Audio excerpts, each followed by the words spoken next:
بھٹو صاحب کے زمانے میں اور شہید بینظیر کے زمانے میں کوئی بھی اگر اچھا کام ہوا کرتا تھا پیپلز پارٹی کا تو اس کی ابتدا لاڑکانہ سے ہوا کرتی تھی۔ اب جو بھی گندا کام، غلیظ کام، کرپشن کا کام، بدنامی کا کام ہوتا ہے تو اس کی شروعات لاڑکانہ سے ہوتی ہے۔ ایڈ سٹارٹ ہوئی لاڑکانہ سے، کتوں نے تباہی مچائی لاڑکانہ میں، وہ بچوں کو کاٹا۔ اور اب ایک اور چیز، ایک ویڈیو جو ایک شرمناک، افسوسناک ویڈیو سامنے آئی ہے کہ نوکریاں بیچی جا رہی ہیں اور اس کے اندر بھی قرآن اندازی کی جا رہی ہے۔ پیپلز پارٹی کے لوگ، انہوں نے ایک آئی واش کرنے کے لیے جو 1 سے 4 تک کی نوکریاں تھی، ڈسٹرکٹ کو ریکروٹمنٹ کمیٹیز بنائی تھی ڈپٹی کمشنرز کے زیر نگرانی۔ ڈپٹی کمشنرز تو ان کے غلام ہیں۔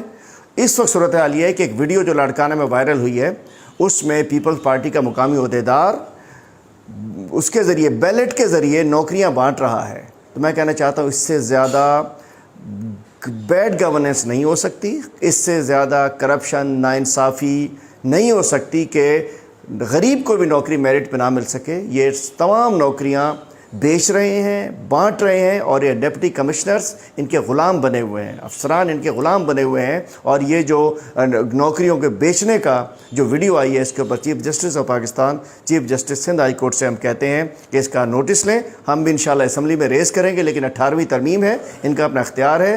جو غریبوں کو نوکریاں بیچتے ہوں ان سے کیا اچھائی ہو سکتی ہے؟ اور اس گندے کام کا بھی لاڑکانہ سے افتتاح ہوا ہے۔ میں کہنا چاہتا ہوں کہ آپ نے ٹھیک، پیپل پارٹی نے بھٹو سے انتقام لیا ہے، ٹھیک بینظیر بھٹو سے انتقام لیا ہے کہ لاڑکانہ میں بی بی اور بینظیر بھٹو کے ووٹر ہر غلط کام کے لیے لاڑکانہ کو چنا جاتا ہے۔